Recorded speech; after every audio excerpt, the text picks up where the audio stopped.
বিজ্ঞানীদের ধারণা এই পৃথিবী 1350 কোটি বছর আগে 1350 কোটি বছর আগে একটি বিগ ব্যাংকের মধ্য দিয়ে এই পৃথিবীর সৃষ্টি হয়েছে। এরপর পৃথিবী উত্তাপ ছিল, গরম ছিল। এরপর বৃষ্টি হয়ে পৃথিবী ঠান্ডা হলো। এরপর বরফ যুগ এসেছিল।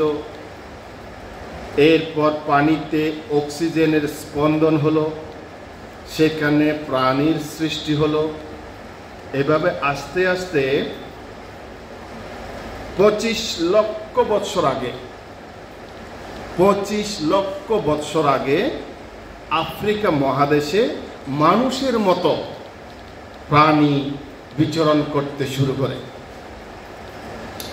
সে 25 লক্ষ বছর থেকে 5 লক্ষ বছর পর্যন্ত ছিল আদিম যুগ। তখন মানুষের বুদ্ধির বিকাশ হয়নি, মানুষ পশুর মতো আচরণ করত, পশুর মতো জীবনযাপন করত। তো 5 লক্ষ বছর থেকে আপনার 5000 বছর, এটা ছিল মধ্যযুগ। এটাকে অনেকে বলে আবার বর্বর যুগ। মানুষ তখন একটু বর্বর হয়ে উঠেছিল, পশুত্ব থেকে একটু ডেভেলপ হলেও কিন্তু মানুষ তখন বর্বর হয়ে গিয়েছিল। তো মানুষ আধুনিক হতে শুরু করেছে, সভ্য হতে শুরু করেছে 5000 বছর আগে থেকে। তো এই যে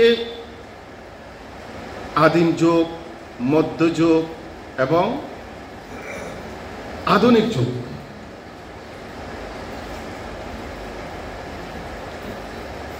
আমরা যদি চিন্তা করে দেখি, পৃথিবী কখনো স্থিতিশীল ছিল না। কখনো আগ্নেয়গিরি ছিল, কখনো ভূমিকম্প, কখনো জলোচ্ছ্বাস। এর কোনো কালেই দীর্ঘকাল ধরে পৃথিবী স্থিতিশীলতা ছিল না। এগুলো মোকাবেলা করে মানুষ এগিয়েছে, মানুষ এগুলোকে জয় করেছে। আবার মানুষের মধ্যেও যদি দেখি আমরা, মানুষ কখনোই পরিপূর্ণ সভ্য হতে পারেনি। মানুষ কখনোই পরিপূর্ণ আপনার সভ্য হতে পারেনি। এই আধুনিক যুগে এসেও কিন্তু আমরা 3 ধরনের মানুষ দেখতে পাই। আধুনিক যুগে এসে আমরা 3 ধরনের মানুষ দেখতে পাই। সেগুলো হচ্ছে কি? উত্তম মানুষ, মধ্যম মানুষ, অধম মানুষ। উত্তম মানুষ, মধ্যম মানুষ, অধম মানুষ। অধম মানুষ কোনটা? অধম মানুষ হচ্ছে যারা অন্যের জান, মান, সম্পদ লুট করে জীবিকা নির্বাহ করে, যারা মানুষ খুনাখুনি করে, সম্পদ লুট করে, সম্মান হানি করে, মারামারি করে, সারাক্ষণ এই সমস্ত বিশৃঙ্খলার মধ্য থেকে যারা জীবিকা নির্বাহ করে, এরা হচ্ছে অধম মানুষ। মধ্যম মানুষ কোনটা? মধ্যম মানুষ হচ্ছে হয়তো খুনাখুনি করে না, দৃশ্যমান লুটপাট করে না, কিন্তু তাদের মধ্যে এক ধরনের লোভ আছে, ক্ষমতার লোভ আছে, সম্পদ আহরণের লোভ আছে, বিলাসবহুল জীবনযাপনের লোভ আছে, অপরকে ছোট করে নিজে বড় হবার একটা প্রবণতা আছে, খ্যাতিমান হওয়ার একটা ইচ্ছা আছে। কখনো কখনো চাটুকারিতা করে, কখনো কখনো মিথ্যা ভাষণ দিয়ে, কখনো কখনো মানুষকে বিভ্রান্ত করে নিজেকে বড় করার যে প্রবণতা, সেগুলো হচ্ছে মধ্যম মানুষ। আর উত্তম মানুষ হচ্ছে যারা, তারা ঘরের খেয়ে বনের মশতারায়। উত্তম মানুষ হচ্ছে যারা ঘরের খেয়ে বনের মশ তাড়ায়। এটা শুনতে যত সহজ, আমি ঘরের খেয়ে বনের মশ তাড়াচ্ছি, অসুবিধা কি? এটা কিন্তু অনেক কঠিন। আপনি যখন এই কাজটি করতে যাবেন, আপনি স্রোতের বিপরীতে চলতে শুরু করেছেন। যেই আপনি স্রোতের বিপরীতে চলতে শুরু করেছেন, আপনি চারপাশের সমালোচনার মুখোমুখি হচ্ছেন, এবং কখনো কখনো প্রথমে আপনাকে পাগল আখ্যায়িত করা হবে, আপনি বিকৃত রুচির মানুষ বলা হবে, চারপাশের মানুষ আপনার সমালোচনা করবে। এগুলো সহ্য করে যিনি করতে পেরেছেন, তিনি ধীরে ধীরে উত্তম মানুষের রূপান্তর হতে পেরেছেন। উত্তম মানুষ কখনো বিশৃঙ্খলা সৃষ্টি করে না। এখন বলা হচ্ছে দেশটাকে একটা মাছাকার অবস্থা করে ফেলেছে। উত্তম মানুষ মাছাকার করে না, তারা মাছাকার সমাধান করে। তারা অপরকে ছোট না করে নিজেরা নিজেদের যোগ্যতা দিয়ে বড় হন।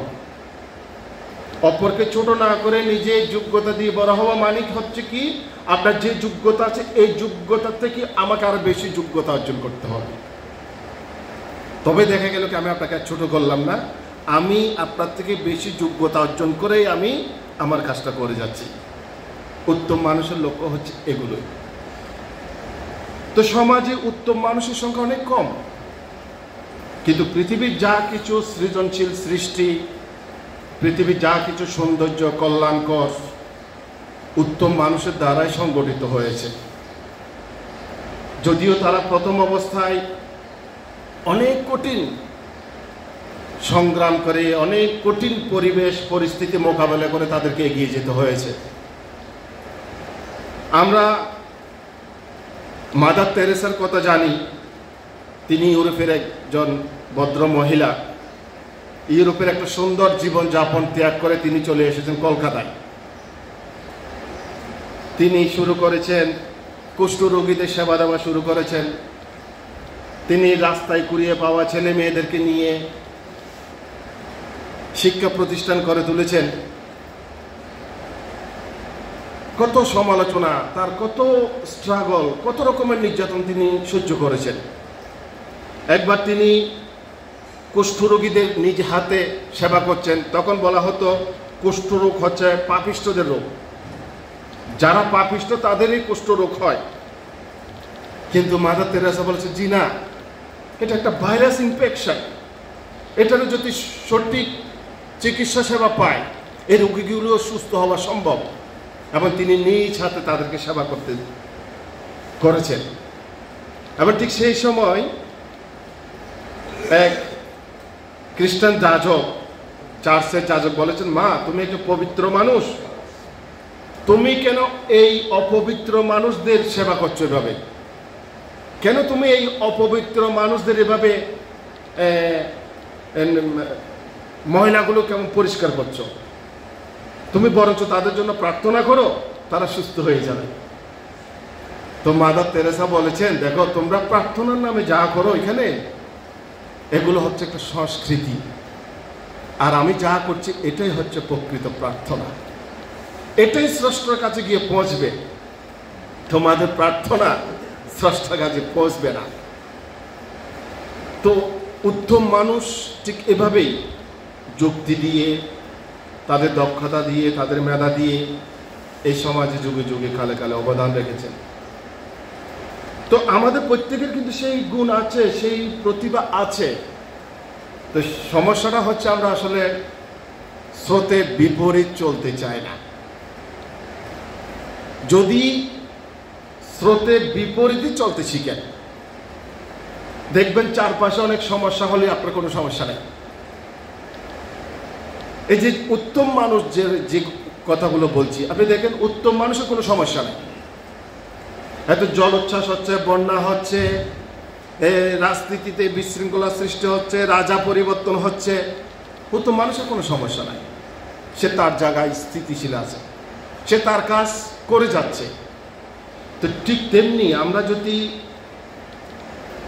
কোনো রকমে উত্তম মানুষের পথে হাঁটতে শিখি, উত্তম মানুষ হওয়ার চেষ্টা করি, দেখবেন আপনার অনেক সমস্যা, আপনার পারিবারিক সামাজিক অনেক সমস্যা ধীরে ধীরে সমাধান হয়ে যাবে। তো আমরা চেষ্টা করব যে যে অবস্থানে আছি এখান থেকে যেন আরেকটু রাতারাতি চেঞ্জ হওয়া যাবে না, একটু একটু একটু একটু করে চাইলেই আমরা উন্নত থেকে আরও উন্নত মানুষের রূপান্তর হয়ে আমরা নিজেরা ভালো থাকতে পারি, অপরকেও ভালো রাখতে পারি। ছোট করে আলোচনাটা শুনেছি, সবাইকে ধন্যবাদ জানাচ্ছি।